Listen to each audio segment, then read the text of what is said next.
Bom, agora que nós já sabemos como que é essa estrutura do DNA, nós vamos falar um pouquinho, como é a replicação, vamos falar um pouquinho sobre a estrutura, né? Como eu falei, no DNA nós temos os genes. Eles são uma porção do DNA, um pedaço do DNA. E os genes, eles estão relacionados com a produção de proteínas. Nos genes, contém informação para a produção das proteínas.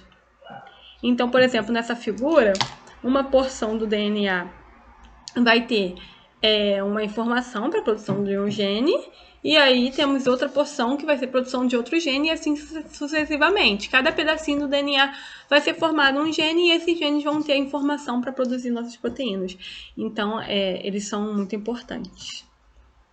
E também temos os cromossomos no nosso DNA, que é a molécula do DNA condensada. Como assim? Nós temos a molécula do DNA que começa a se enrolar, se condensar. Ela vai se enrolando com o auxílio de proteínas que nós chamamos de histonas.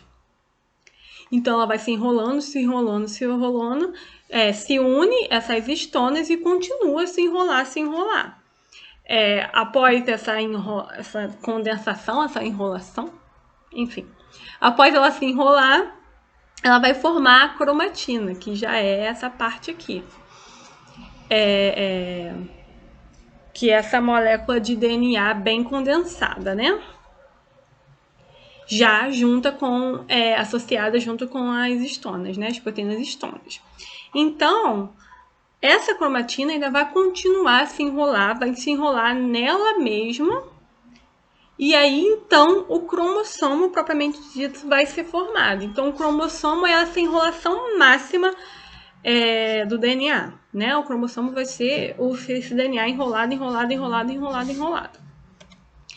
Em relação aos cromossomos, na nossa espécie, né, na espécie humana, nós temos um total de 23 pares, sendo 46 cromossomos, né? Existem algumas mutações que podem fazer com que ocorram algumas anomalias cromossomiais. Nós vamos estudar isso mais à frente, mas são, por exemplo, a síndrome de Down, a síndrome de Turner, que aí você vai ter um indivíduo formado com um cromossomo a mais, um cromossomo a menos, ou algo do tipo.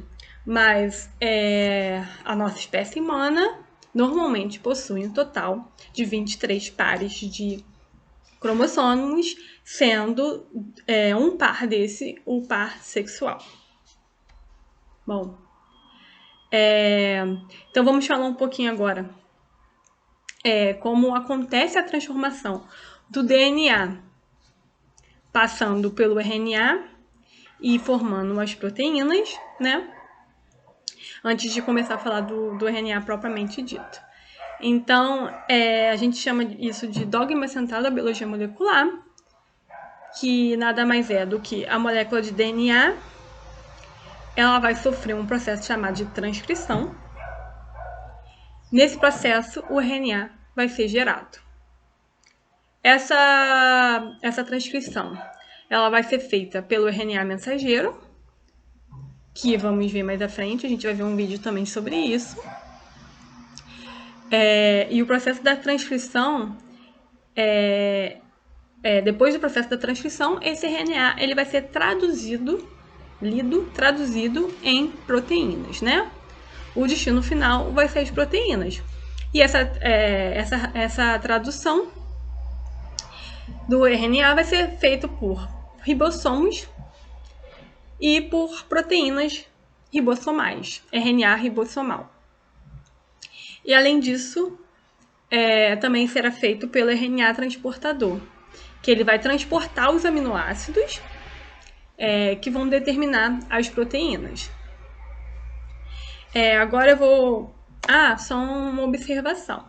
Antigamente a gente achava que isso era uma coisa estática, né? Do DNA, RNA, proteína. Hoje já se sabe que não é só assim, não é bem assim que a coisa acontece. Hoje já sabemos que nós podemos ter um processo reverso, que nós chamamos de transcrição reversa.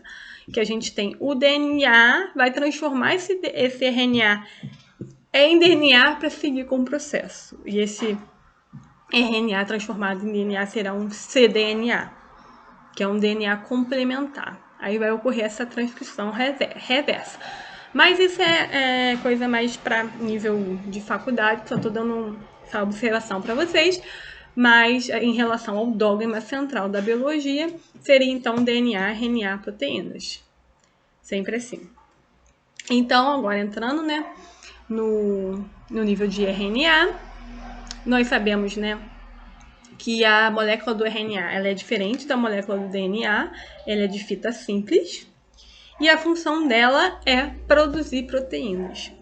Elas são de 3 tipos principais, que é o RNA ribossomal, ou ribossômico, que nós chamamos também de RNA-R, o RNA transportador, RNA-T, e o RNA mensageiro, RNA-M. Eu vou passar brevemente a função deles, porque no vídeo a gente vai ver como eles funcionam, propriamente dito, né?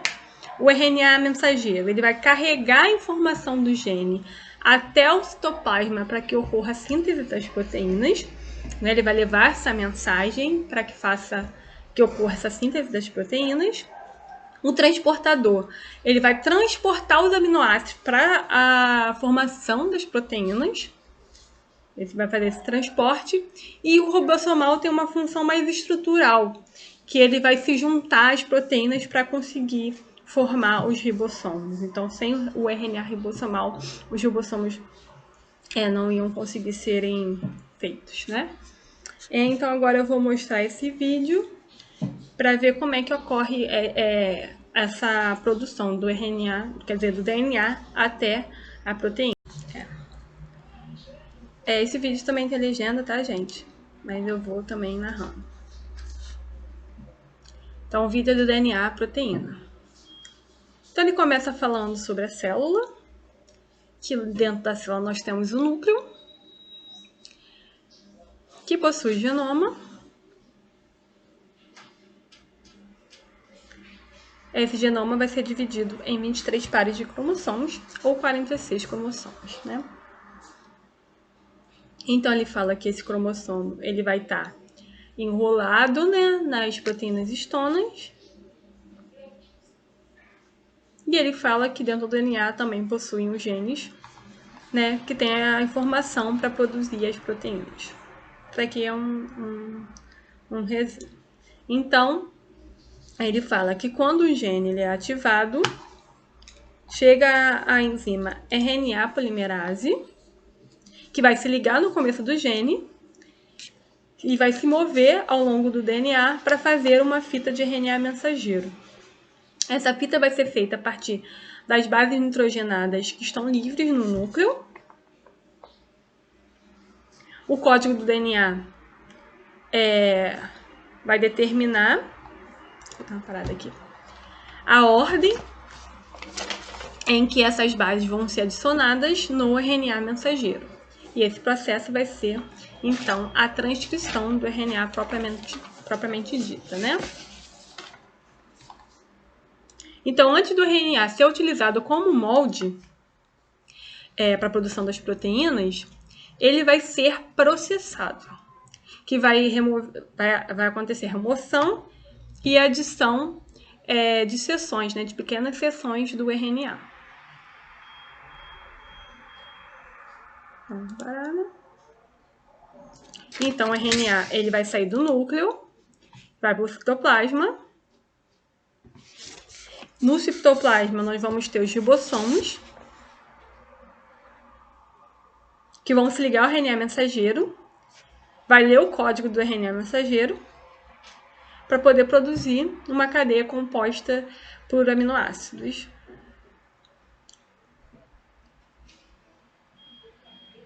Observação: existem cerca de 20 aminoácidos, né? Eu já falei isso na aula de aminoácidos.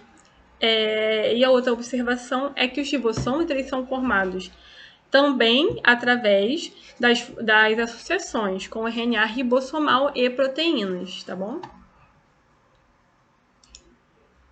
Então vai chegar o RNA transportador, que vai transportar o aminoácido por ribossomo, Então, o RNA mensageiro ele vai ser lido apenas de cada 3 bases. Cada 3 bases de uma vez, né? Que é o que chamamos de trinca, que é essas 3 bases juntas. E cada trinca forma um códon. O códon ele vai funcionar como uma unidade de codificação e que vai ser correspondente a um aminoácido particular. Então, só relembrando, cada 3 bases nitrogenadas sendo linda é uma trinca que forma um códon. Porque aqui na legenda ele fala do códon, né? Então, estou dando esse OBS. Então, à medida que cada códon vai ser lido, o RNA transportador ele vai fornecer o RNA correspondente, que então vai ser adicionado nessa cadeia crescente de aminoácidos, até que o último aminoácido seja adicionado. Aí essa cadeia de aminoácidos vai crescendo, quando o último for adicionado, essa cadeia vai se dobrar no formato 3D, e então a proteína propriamente dita vai ser formada.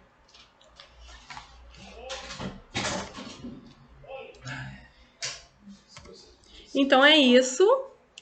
Espero que vocês tenham entendido. Eu coloquei aqui no final da aula um meme da Mafalda, que pergunta sobre o sentido da vida, que é 5 linhas, 3 linhas. Se vocês entenderam a aula, eu acho que vocês vão entender esse meme. Qualquer dúvida, vocês podem me procurar no bate-papo do Facebook. E também leiam o módulo, porque tem a explicação sobre esse tema, tá bom? Então é isso. Qualquer dúvida, me procure. Beijos.